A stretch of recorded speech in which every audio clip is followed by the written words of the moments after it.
ម្ចាស់អាជីវកម្មយើងត្រូវតែមានភាពឆ្លាតវៃនៅក្នុងការចំណាយរបស់យើងមានបានអន្តទានមួយពិតចាំបាច់ណាស់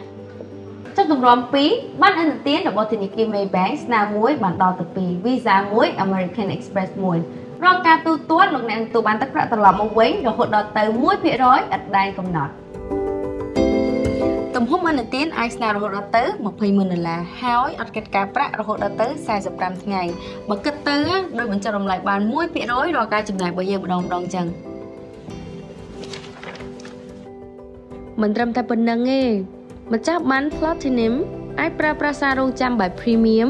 និងទទួលបានការបញ្ចុះតម្លៃតាមភោជនីយដ្ឋានធំៗនៅប្រលានយន្តហោះជាង 1,500 កន្លែង